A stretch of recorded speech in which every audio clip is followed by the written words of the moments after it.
ሰላም ጤና ይስጥልን ወደ ሸገር ታይምስ ቤተሰቦች እንደምናላችሁ የሰዓቱ ዜናችን ነው ተጀመረ። አበይት ጉዳዮችን አስቀድመን እናስተዋውቃችሁ። ከትናንትናው ዕለት ጀምሮ በትግራይ ክልል ጥብቅ ወታደራዊ እንቅስቃሴ ትዕዛዝ መተላለፉ እየተሰማ ይገኛል። ለመሆኑ ይህ መረጃ ምን ያክል እውነት ነው? የትግራይ ክልል ጊዜያዊ አስተዳደርስ ይፋ ያደረገው መግለጫ ምን ይላል? ዜናችን ይመለከተዋል። የቀድሞ የጦር ኃይሎች ጠቅላይ ኤታማዦር ሹም ጀነራል ጻድቃን ገብረትንሳኤ በጠቅላይ ሚኒስትር አብይ አህመድ ውሳኔ ደስተኛ ነኝ ብለዋል። ጀነራሉ በየትኛው ውሳኔ ከጠቅላይ ሚኒስትር አብይ ጎን እቆማለሁ አሉ? እንመለስበታለን። የኤርትራው ፕሬዝዳንት ኢሳያስ አፈወርቂ ከረጅም ወራት መጥፋት በኋላ በትናንትናው ዕለት አንድ የቻይና የአፍሪካ ቀንድ ከፍተኛ ልዑክን በአስመራ ተቀብለው ሲነጋገሩ የታዩበት ምስል ወጥቷል። በዝርዝር እንመለከተዋለን። ከዚህ ባለፈ በአሜሪካና በኢራን ዳግም ፍጥጫ ሳቢያ $100 በላይ ዳግም እያሻቀበ የሚገኘው የነዳጅ ዋጋን በተመለከተም አዳዲስ ጉዳዮች በዜናችን የሚዳሰሱ ይሆናል። እንደተለመደው እየሰማችሁ አብራችሁን ቆዩ።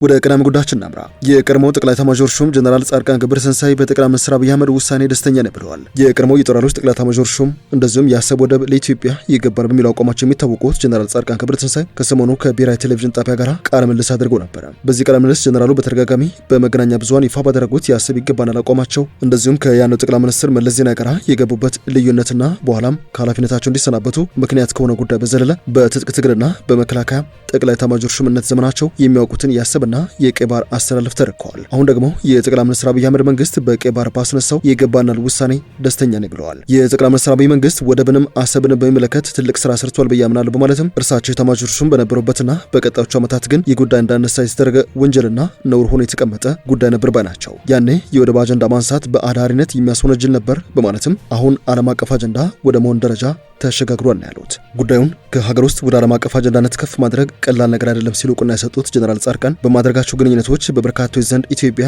የባህር በር ያስፈልጋታል የሚለው አቋም እውነት ነው፣ ኢትዮጵያ የቀይ ባህር አካል ካልሆነች አፍሪካ ቀንድ ሰላምና መረጋጋት አይኖርም የሚል መግባባት ተደርሷል ነው ያሉት። የቀድሞ ጦር አዛዥ አክለውም ኢትዮጵያ አሁን ባለችበት መልካም ምድራዊ ሁኔታ ባህር በር አልባ ሆና ከቀጠለች በአፍሪካ ቀንድ ሰላምም ሆነ የኢኮኖሚ እድገት አይኖርም፣ ስለዚህ ይህ ጉዳይ መፈታት አለበት በማለት ነገር ግን ይህ ጉዳይ ሁሉም ሰው የሚቀበለው ሀሳብ ሆኖ ተገኝቷል ሲሉ አክለዋል። ያኔ የባህር በር ማግኘት እየቻለን በባዶ የቀረንበት ምክንያት ይህን ሀገር እንደጎዳን ይሰማ ነበር ሲሉም ጀነራል ጻድቃን በድጋሜ የሚሰማቸውን ጸጸትም ይፋ አድርገዋል።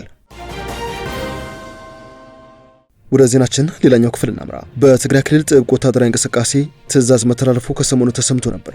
ለመሆኑ ይህ መረጃ ምን ያክል እውነት ነው? የትግራይ ክልል ጊዜያዊ አስተዳደር ባለስልጣናት በወታደራዊ እንቅስቃሴ ላይ ገደቦችን እንዲጣለው ትዕዛዝ ሰጥተውበታል በሚል በማህበራዊ ትስስር ገጾች ላይ የሚሰራጨውን ሰነድ መሰረተ ቢስ የተፈበረከና የተጭበረበረ ሲል ውድቅ አድርጎታል። የደብዳቤው ይዘት በክልሉ ብጥብጥ ለማስነሳትና ህዝቡን በመንግስት ላይ ለማስነሳት የተነደፈ ሴራ ነው በማለትም አስጠንቅቀዋል። በትናንትናው ዕለት በወጣው መግለጫ የትግራይ ጊዜያዊ አስተዳደር ከክልሉ መንግስት ጋር ተያይዞ የተሰራጨው ደብዳቤ መሰረተ ቢስ ፈጠራና የተለመደ የማጭበርበር ተግባር ነው ሲል በማጣጣል ከኔ ጋር የሚያገናኘው አንዳችም ነገር የለም ሲልም ራሱን አግልሏል። ይህ መግለጫ ወጣው በትግራይ ክልል ያሉ ወታደራዊ መዋቅሮችና የሚዲያ ተቋማትን ለማድረግ የውስጥ ክፍፍል ይገባኛል ጥያቄዎችን፣ የመፈንቅለ መንግስት ዝግጅቶችና መመሪያዎችን የያዘ በስፋት ለተሰራጨ ሰሞንኛ ሰነድ ምላሽ ለመስጠትን በማሰብ ነው ተብሏል። ከሰነዱ የተቆረጡ መረጃዎች እንደሚያሳዩት በክልሉ አመራር መሃል ከፍተኛ ቀውስ ተፈጥሯል የሚል ፍንጭ የሚሰጥም ነው። ከዚህ ባለፈ የተለያዩ ድርጅቶች እንቅስቃሴና የውጭ ያሉ ጣልቃ ገብነት በክልሉ መፈንቅለ መንግስት ለማድረግ እንደ ሽፋን የሚጠቀሙበት ስልት ነው በማለትም ጥቆማ ይሰጥ ነበረ።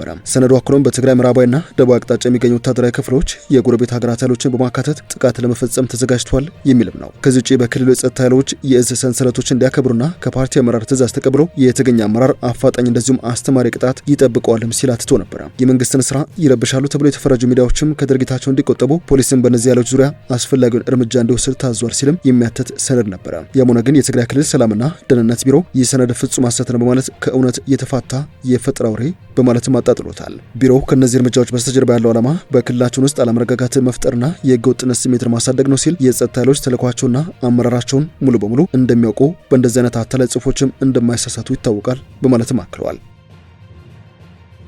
የሰዓቱ ዜናችን እንደቀጠለ ይገኛል። በዛሬው ዕለት የነዳጅ ዋጋ የ9 በመቶ ጭማሪ በማሳየት በአሁኑ ወቅት ወደ $102 ከፍ ብሏል ተብሏል። የሰላም ንግግር መካሄዱን ተከትሎ ባለፈው ሳምንት ታይቶ የነበረው መጠነኛ የነዳጅ ዋጋ መረጋጋት በአንድ ጀንበር ተቀይሮ የዓለም ነዳጅ ዋጋ በከፍተኛ ሁኔታ እየናረ ይገኛል። በዛሬው ዕለት ማለትም በፈረንጆቹ ኤፕሪል 13 2026 የወጡ መረጃዎች እንደሚጠቁሙት የብሬንት ነዳጅ ዋጋ በ9 በመቶ ጭማሪ በማሳየት በበርሜል $102 የአሜሪካን ዶላር ደርሷል የተባለው። ባለፉት ቀናት ፓኪስታን ሲካሄድ የነበረውና ዓለም በጉጉት ሲጠብቀው የነበረው የአሜሪካ ኢራን የሰላም ድርድር ያለ ስምምነት መጠናቀቁ ለነዳጅ ዋጋ ዳግም መናር ዋነኛው ምክንያት ሆኖ ተቀምጧል። ድርድሩን ተከትሎ ፕሬዝዳንት ትራምፕ በሆርሙዝ ባህረ ሰላጤ ላይ ወታደራዊ ገዳ እንዲጣል ትዕዛዝ ማስተላለፋቸው በነዳጅ ላኪና አስመጪ ሀገራት ላይ ከፍተኛ ድንጋጤ ፈጥሯል። የዛሬው የዋጋ ዝርዝር ብሬንት ክሩድ 101 እስከ 102 ዶላር ባለፈው ከነበረበት የ92 ዶላር የ9ና የ10 ዶላር ጭማሪ አሳይቷል። የዘርፉ ባለሙያዎች እንደሚሉት ከሆነ ይህ ወታደራዊ ገዳ ለአንድ ሳምንት እንኳን የሚቀጥል ከሆነ የነዳጅ ዋጋ እስከ 120 ዶላር ሊደርስ ይችላል ብለዋል። ይህ ደግሞ በዓለም አቀፍ ደረጃ የትራንስፖርትና የሸቀጦች ዋጋ ላይ ከፍተኛ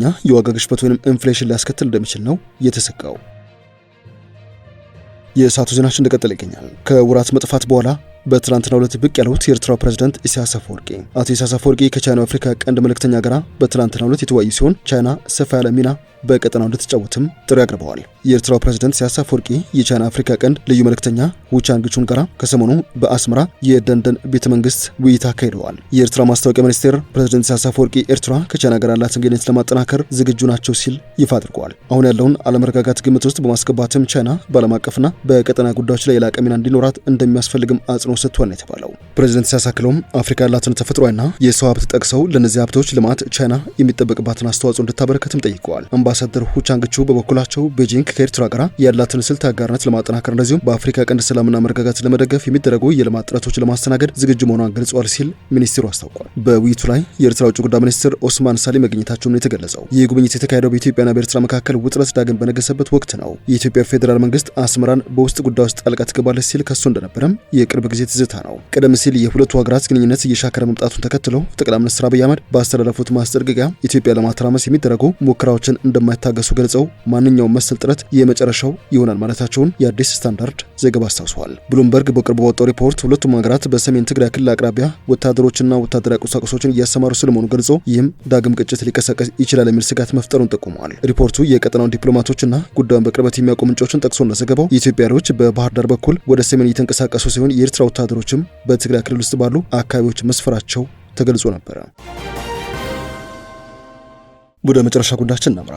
የአሜሪካ ጦር በኦማን ባህረ ሰላጤና በአረቢያን ባህር ላይ የተገኘ የትኛው መርከብ ላይ ጥብቅ ማስጠንቀቂያ አስተላልፈዋል። ጦሩ በኦማን ባህረ ሰላጤና ከሆርሙዝ ወሽመጥ በስተ ምስራቅ በሚገኘው የአረቢያን ባህር ላይ የተጣለውን እገዳ ለማስፈጸም መዘጋጀቱ እንደዚሁም እርምጃው መርከቦች ያነገቡትን ባንዲራ ሳይለይ በሁሉም ላይ ተፈጻሚ እንደሚሆን ጥብቅ ማስጠንቀቂያ አስተላልፈዋል። የአሜሪካ ጦር ማዕከላዊ እዝ ይህንን ያለው ከአንድ ቀን ከሰዓት በኋላ ተግባራዊ እንደምን የሚጠበቀው እገዳ ከመጀመሩ አስቀድመው ለባህረተኞች በላከው መልእክት እንደሆነ የዜና ወኪሉ ሮይተርስ ዘግበዋል። ሮይተርስ ተመለከትኩት ያለውን የእዙን ማስታወሻ ቢያደርጉ እንደዘገበው ፈቃድ ሳያገኝ እገዳ ወደ ጣለበት አካባቢ የሚገባ ወይንም ከዚያ የሚወጣ ማንኛውም መርከብ ለጠለፋ ለአቅጣጫ ማስቀየርና በቁጥጥር ስር መዋል እርምጃዎች ይደረጋል ባይ ነው። እገዳው በሆርሙዝ ወሽመጥ በኩል ወደ ኢራን ወይንም ከኢራን ወደ አንዱ መዳረሻዎች የሚደረጉ ገለልተኛ የትራንዚት ጉዞዎችን አያስቆምም ሲል ያብራራል። የኮንትሮባንድ ጭነት መኖር አለመኖሩን ለማረጋገጥ ሲባልም ገለልተኛ መርከቦች ፍተሻ ሊደረግባቸው እንደሚችል ለባህረተኞች የተላከው ማስታወሻ ገልጿል። ከዚህ ውጭ እንደ ምግብ፣ የሕክምና አቅርቦቶችና ሌሎች አስፈላጊ ቁሳቁሶች ያሉ ሰብአዊ ጭነቶች ፍተሻ ተደርጎባቸው ጉዞ እንዲያደርጉ እንደሚፈቀድላቸው ተገልጿል ብሏል የሮይተርስ ዘገባ። ፕሬዝዳንት ትራምፕ ከዛሬው ዕለት ጀምሮ ይተገበራል ያሉት እገዳ ተፈጻሚ መሆን የሚጀምረው 11 ሰዓት ላይ ነው። የአሜሪካ ጦር ማዕከላዊ ዕዝ በላከው ማስታወሻ እገዳው የኢራን ወደቦችና የነዳጅ ማደያ ተርሚናሎችን ጨምሮ መላው የኢራን ባህር ዳርቻን እንደሚያካትት ይፋ አድርገዋል። ሆኖም እርምጃው የኢራን ወደቦችና የነዳጅ ማደያ ተርሚናሎች ላይ ብቻ እንደማይወሰን ነው የተገለጸው። ወደ ሸገር ታይምስ ቤተሰቦች የሰዓቱ ዜናችን አበቃ። ስላደመጣችሁ ለመሰገንን በያላችሁበት ሰናይ ጊዜ